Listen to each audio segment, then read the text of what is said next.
少しでも崖や川に離れた場所で、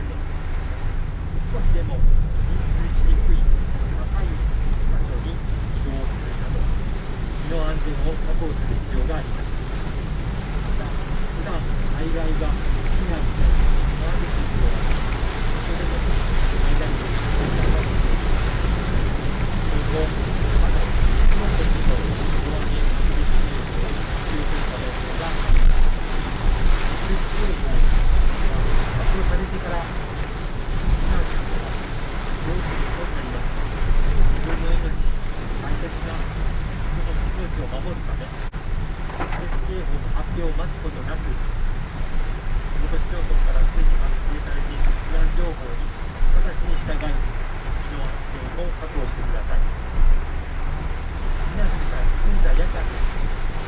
周囲の状況を十分に確認してください。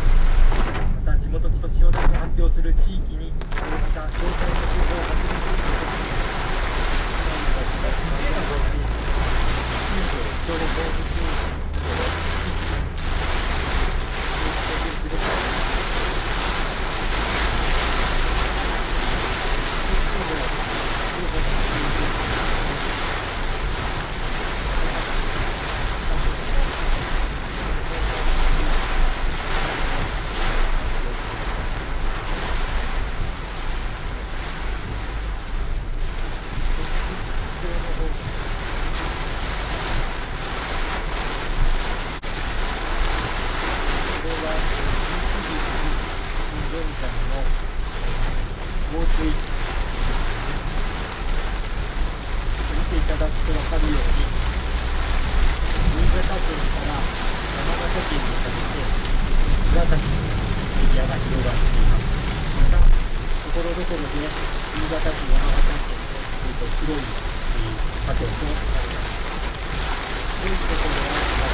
に関する情報を発表しました。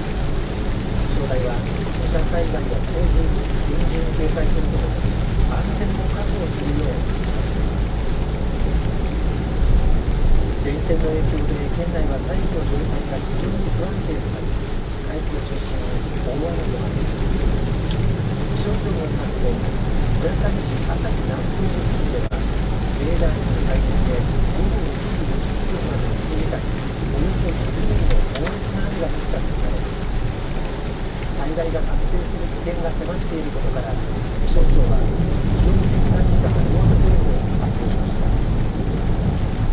午後7時半までの12時間の雨の量は、村上市の高野で293ミリ、村上市の熊本で220ミリ、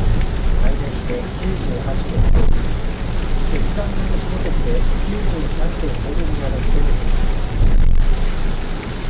海域では線状降水帯が確認され、非常に激しい雨が同じ場所に降り続いているとして、気象台は顕著な大雨に関する情報を発表しました。線状降水帯は発達した積乱雲が次々と連なって大雨をもたらす現象です。気象台が命に危険が及ぶ土砂災害や洪水が発生する危険性が急激に高まっているとして、厳重に警戒することと安全を確保するよう呼びかけています。避難に関する情報です。村上市は山北地域と朝日地域、村上地域の上海地区に避難指示を出しました。避難指示は5段階の警戒レベルのうち警戒レベル4の情報で、村上市は危険な場所から全員避難するよう呼びかけています。村上市は避難所を開設し、避難を呼びかけています。県の村上地域振興局によりますと、この大雨で村上市朝日中野の県道の路肩が幅およそ10メートルにわたって崩れました。怪我をした人はいないということです。また県によりますと、村上市を流れる高根川が午後7時10分市内の早稲田観測所で、また三表川が午後8時市内の泉町観測所で氾濫の危険性が非常に高い氾濫危険水位に達しました。堤防の決壊などで川が氾濫し浸水する恐れがあるとして、周囲の状況を確認し避難準備をするよう呼びかけています。さらに三表川の三表ダムについて、ダムが満水に近づいているとして緊急放流を開始すると発表しました。河川の水位が上昇することになるため、県は注意するよう呼びかけています。県は今日午後2時から警戒本部会議を開き、関係部局のほか県警察本部と新潟地方気象台も参加しました。気象台の担当者は、大気が非常に不安定な状態は明日まで続き、激しい雨の降る地域も下越から南に移ると予想され、県内全域で大雨が降る恐れがあると説明しました。また県防災局の担当者は、これまでに人的被害は確認されていないものの、被害情報などを関係機関と速やかに共有し、対応に当たっていくことを確認しました。そのような雨の時には、命の危険に及ぶような急激な危険度の高まりが見込まれます。ぜひ厳重な警戒をしていただきたいと思います。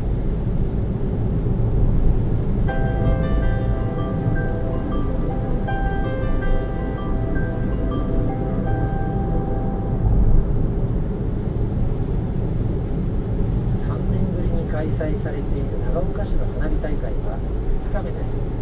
雨が降る中で訪れた観客が夜空を彩る花火に